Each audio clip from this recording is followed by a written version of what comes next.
الحمد لله رب العالمين والعاقبة للمتقين والصلاة والسلام على سيد الأنبياء والمرسلين وعلى آله وأصحابه الطيبين الطاهرين أما بعد فأعوذ بالله من الشيطان الرجيم بسم الله الرحمن الرحيم كل نفس ذائقة الموت وإنما توفون أجوركم يوم القيامة فمن زحزح عن النار وأدخل الجنة فقد فاز وما الحياة الدنيا إلا متاع الغرور صدق الله العظيم. قابل قدر علماء ذوی الاحترام، سادات کرام، حاضرین ناظرین، السلام علیکم ورحمۃ اللہ وبرکاتہ.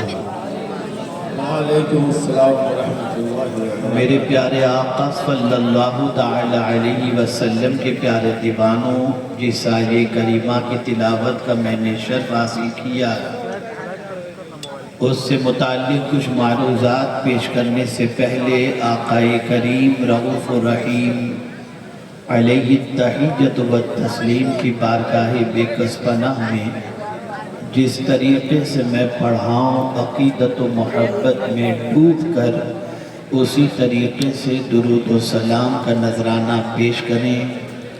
الصلاۃ والسلام علیکہ یا رسول اللہ، الصلاۃ والسلام علیکہ یا حبیب اللہ، الصلاۃ والسلام علیکہ یا نبی اللہ، الصلاۃ والسلام علیکہ یا نور اللہ، وعلی آلک واصحابک یا حبیب اللہ،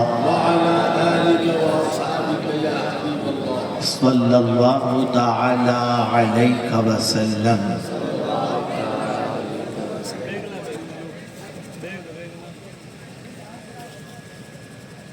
میرے پیارے آقا صلی اللہ تعالی علیہ وسلم کے پیارے دیوانوں، ایک عظیم خطیب سے عظیم خطاب آپ نے سماعت فرمایا، اور یہ وقت تقریر کرنے کا نہیں، اور میں جانتا ہوں کہ آدمی پر اس وقت تقریر بوجھ بن جاتی ہے، اور خاص طور پر ہمارے یہ بچے جو دائیں جانب شور کر رہے ہیں، ان بچوں کو اگر کوئی سنبھال لے تو بڑی نوازش ہوگی.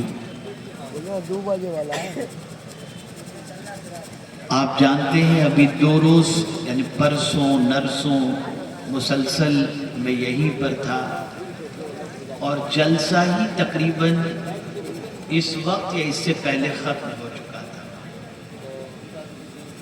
اور 12 سے پہلے کم و بیش یا 12 بجے تک میری گفتگو شروع ہوئی، اور 1 بجے تک پروگرام اختتام پذیر ہوا.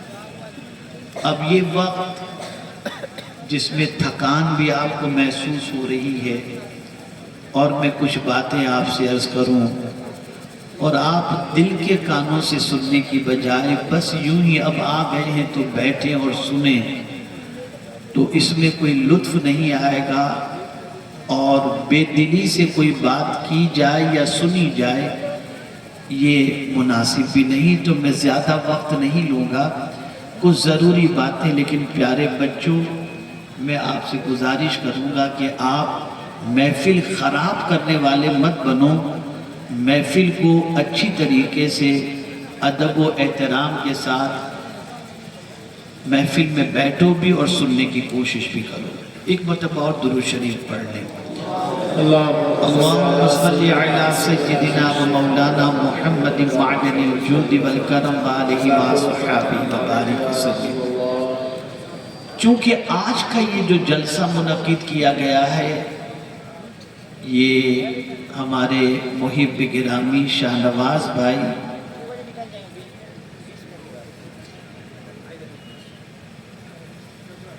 جو مجھے اکثر اپنا بڑا بھائی کہتے ہیں اور میں انہیں چھوٹا بھائی کہتا ہوں، تو والدین کے ایصال ثواب کے لیے مسجد کی سنگ بنیاد آج رکھی جائے گی اور اسی اعتبار سے یہ جلسہ آج کا رکھا گیا ہے۔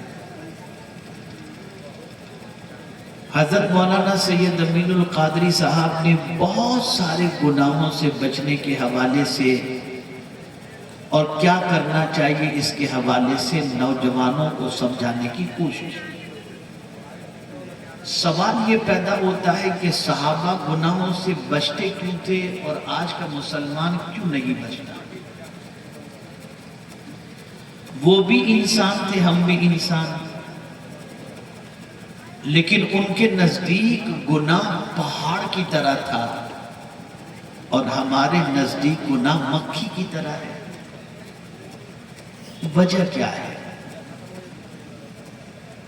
ایک تصور میں آج آپ کو دینا چاہتا ہوں، اگر یہ تصور آپ نے دل و دماغ کے اندر محفوظ کر لیا تو انشاءاللہ العظیم آپ بھی اپنی زندگی کو گناہوں سے بچانے کی کوشش کریں۔ ایک تصور قرآن میں عطا کیا، کل نفس ذائقۃ الموت، ہر جان کو موت کا مزہ چکھنا ہے۔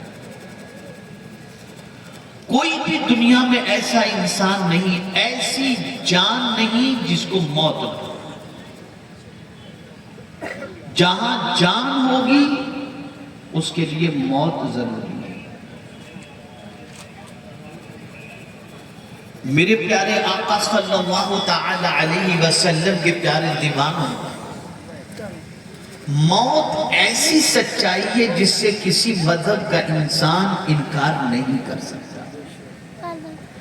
آج جس دور سے ہم گزر رہے ہیں اس میں سبزیاں بھی ڈپلیکیٹ، پانی بھی ڈپلیکیٹ، دوائیں بھی ڈپلیکیٹ، اگر دیکھا جائے تو انسان بھی ڈپلیکیٹ بنانے کے اعتبار سے روبوٹ بنا کر کے انسانوں کا کام روبوٹ کے ذریعے لیا جا رہا ہے، تو اب تو ڈپلیکیٹ انسان بھی بنتے ہوئے نظر آتے ہیں۔ بلکہ آپ کو حیرت ہوگی کہ دبئی وغیرہ کے اندر ڈپلیکیٹ بارش بھی ہوتی ہے اور یہ سارا کام ہو رہا ہے۔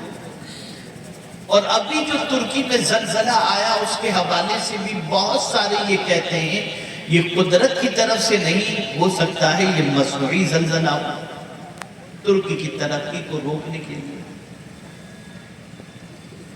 تو بہت ساری چیزیں ڈپلیکیٹ ہو گئی ہیں، کپڑا ڈپلیکیٹ، سبزی ڈپلیکیٹ، ساری چیزیں تقریباً ڈپلیکیٹ، لیکن ایک چیز ہمیشہ اوریجنل رہے گی، وہ ڈپلیکیٹ نہیں ہو سکتی،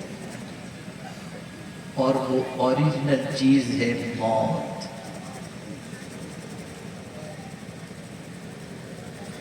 اور موت ایسی سچائی ہے کہ جس کا کوئی انکار کر ہی نہیں سکتا۔ اگر آج ہم گناہوں کی دہلیز پر قدم رکھتے ہیں اور دروازوں پر دستک دیتے ہیں تو اس کی سب سے بڑی وجہ یہ ہے کہ ہمیں آنا یاد ہے، جانا یاد رکھتے ہیں۔ اور کبھی کبھی یہ برتھڈے منانے کے لیے بڑے شہروں کا رخ کرتے ہیں، بڑی ہوٹلوں کا رخ کرتے ہیں، چاہے وہ بچوں کا برتھڈے ہو یا خود کا برتھڈے، اور منع کر کے ہم اپنے آنے کو یاد کرتے ہیں، لیکن سب کے ذہن سے جانا نکل جاتا ہے۔ قرآن نے اسے چھپا کے رکھا ہے۔ کب جانا ہے تمہیں نہیں بتایا ہے، موت کب واقع ہوگی نہیں بتایا، کتنا جیو گے نہیں بتایا. اذا جاء اجلهم لا يستأخرون ساعة ولا يستقدمون. موت کا وقت مقرر ہے. جب اس کا وقت آئے گا تو 1 منٹ کی تاخیر یا 1 منٹ پہلے تمہیں موت نہیں آ سکتی. تمہاری موت اس کے وقت پر مقرر ہے، آئے گی. اور پھر یہ فرما دیا گیا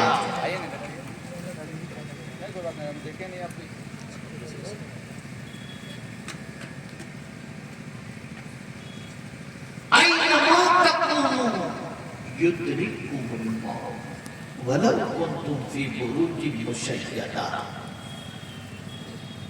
اگر مضبوط قلعے کے اندر بھی تم رہو گے تو وہاں بھی تمہیں موت آ کر کے رہے گی.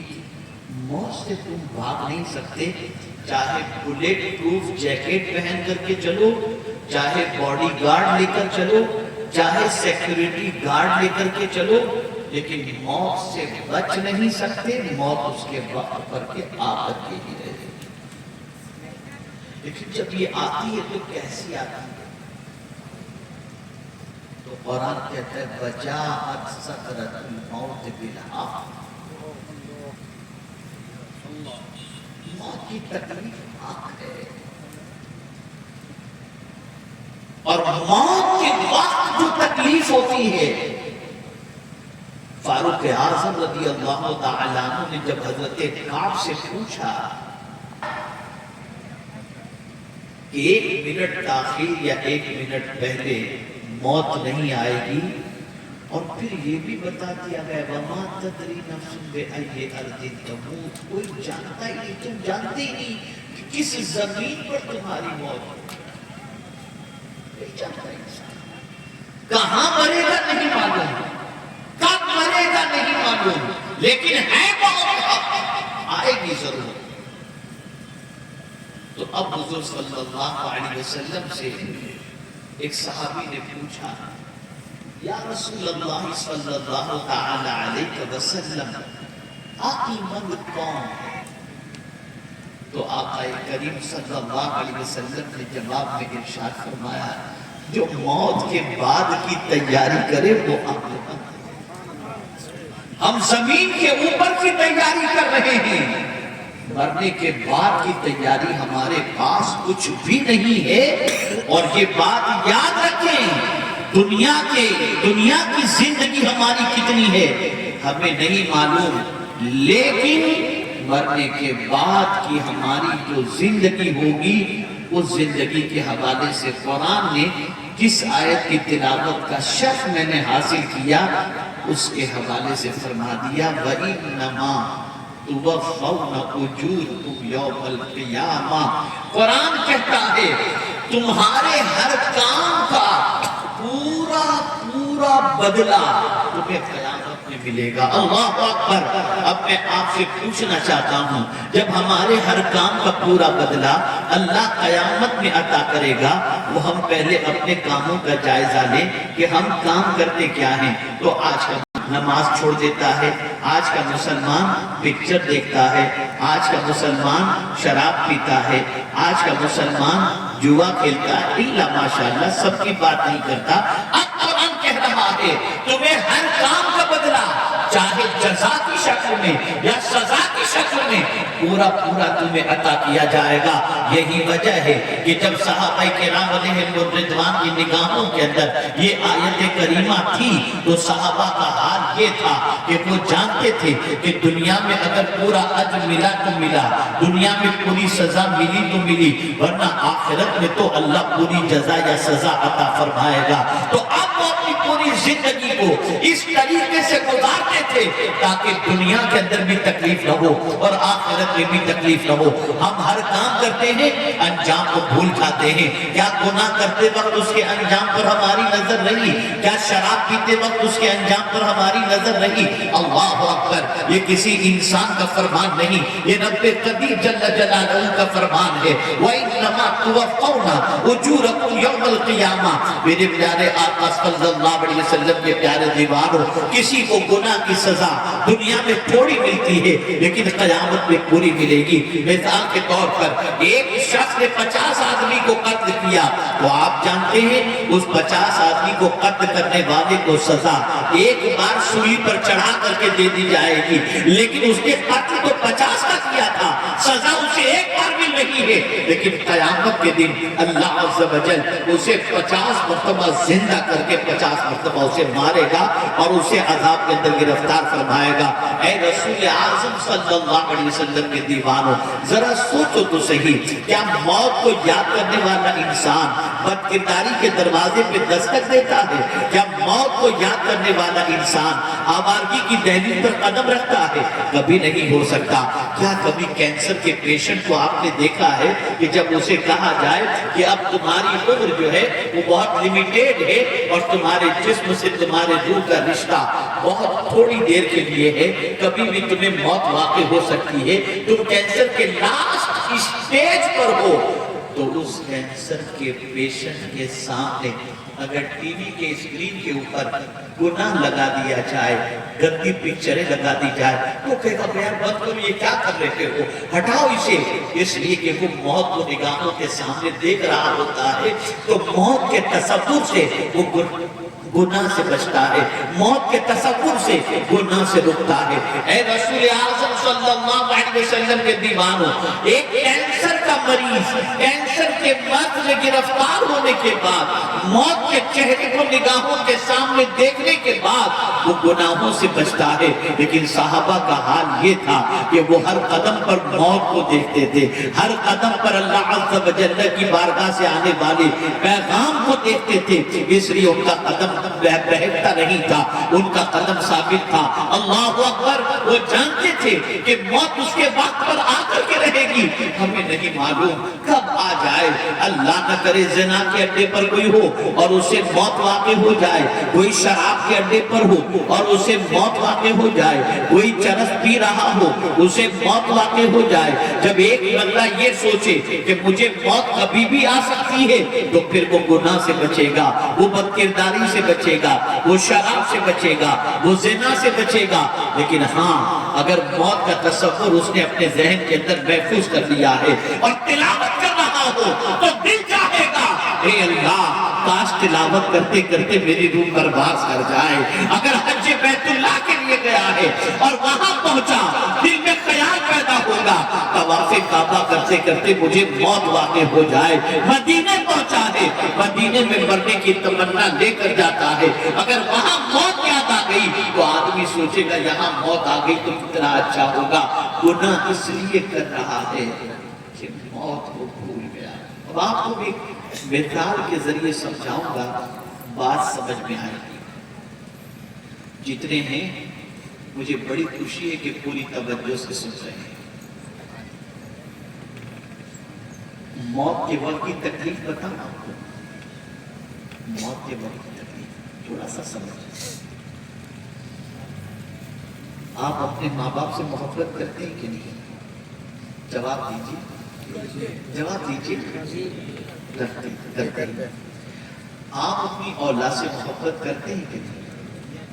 کرتے ہیں، کرتے ہیں۔ اللہ آپ کے ماں باپ کو بھی سلامت رکھے، آپ کی اولاد کو بھی سلامت رکھے۔ لیکن مجھے بتائیے، آپ اپنے کام میں مصروف ہیں، آپ کے کل کے پلان بن چکے ہیں، پرسوں کے پلان بن چکے ہیں، نرسوں کے پلان بن چکے ہیں۔ اللہ نہ کرے، سلمان نہ کرے، کوئی ایکسیڈنٹ ہوا اور جس کی وجہ سے بچے کا انتقال ہو گیا، اور وہ بچہ، جملے پر توجہ چاہوں گا، جملے پر، وہ بچہ آپ سے جدا ہو گیا، کیا ہوا؟ بولیے، تھوڑا سا بولیے، میں جانتا ہوں وقت زیادہ ہو چکا ہے، لیکن کچھ لے کر جاؤ۔ جب مجھے بلا ہی لیا ہے اور آپ آ ہی گئے ہو تو بہت کچھ تو سمجھا ہے، تھوڑا سا مجھ سے بھی سمجھا۔ آپ کے بچے کا انتقال ہونا پرماننٹ، آپ کا بچہ آپ سے جدا ہو گیا، ہوا؟ بس یہ جواب دیجیے، آپ ذرا بلند آواز سے کہیے تاکہ آپ کی نیند بھی اڑ جائے اور اطمینان ملے۔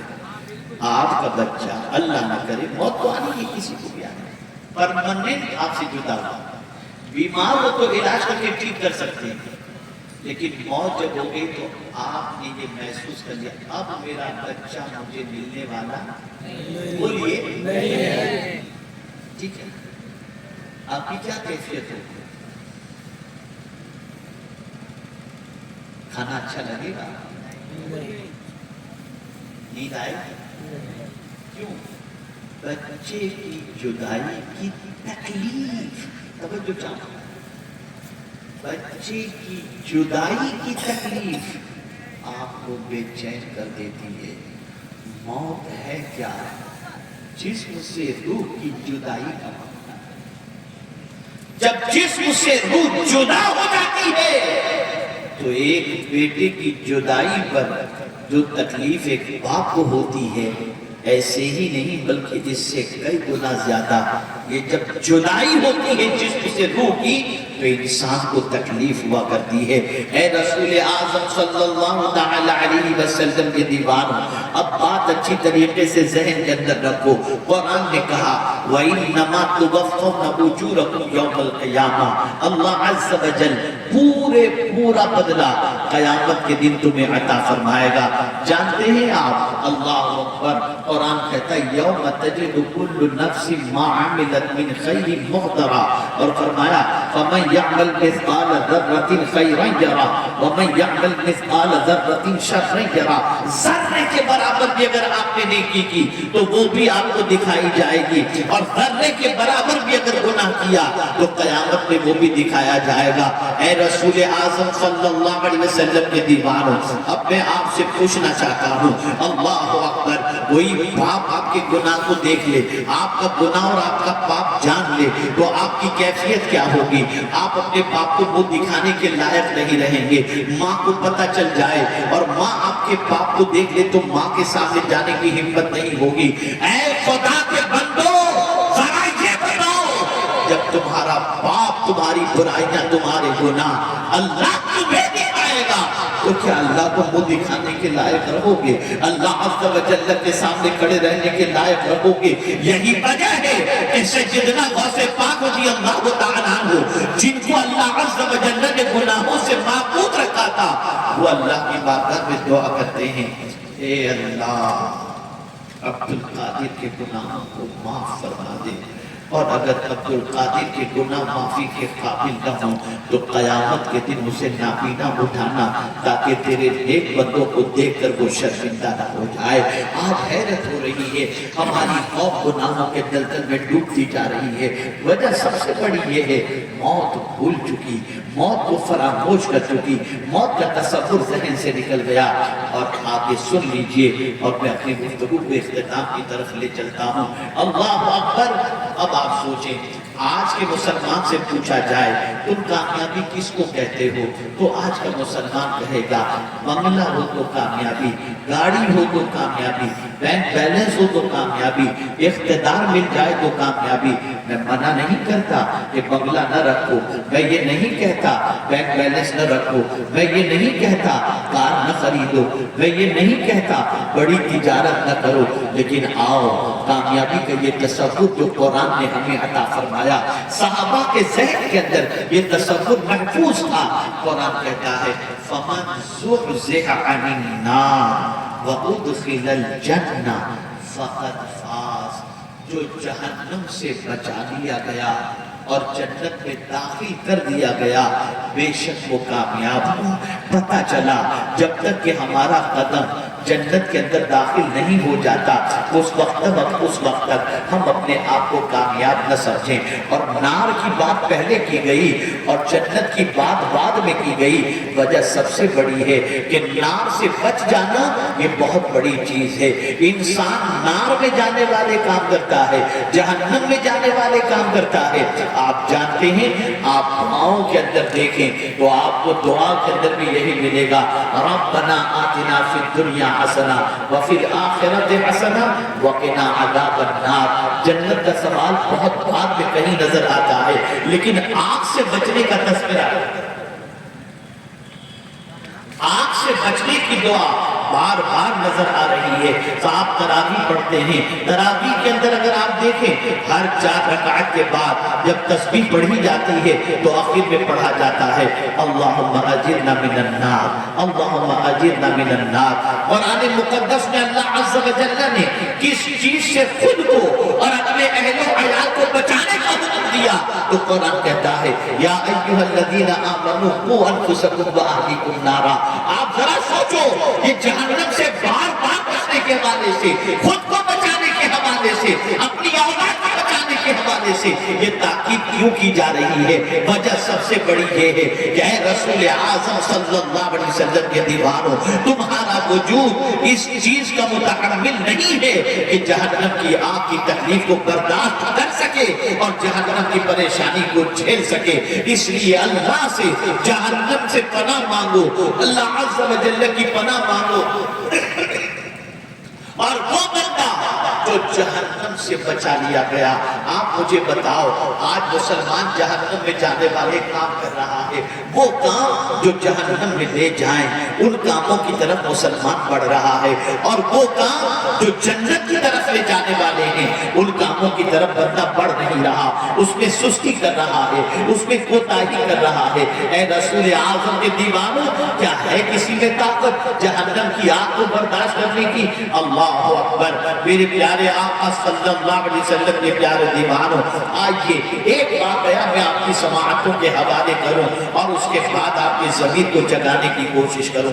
جانتے ہیں اللہ ایک خوبصورت اور لڑکی پر ایک نوجوان نے قابو تو پا لیا، لیکن خوبصورت لڑکی نے بار بار جب اسے گناہ کی دعوت دی اس نے سوچا کہ اب لڑکی تو میرے قابو میں ہے، نفس بربلا رہا تھا، شیطان اکسا رہا تھا کہ دامن کو گناہوں سے آلودہ کر دوں اور زنا کا دھبا میرے دامن پر لگا دوں، لیکن اسے اللہ کا ڈر اور اللہ کے عذاب کا تصور اسے بے چین کر رہا تھا۔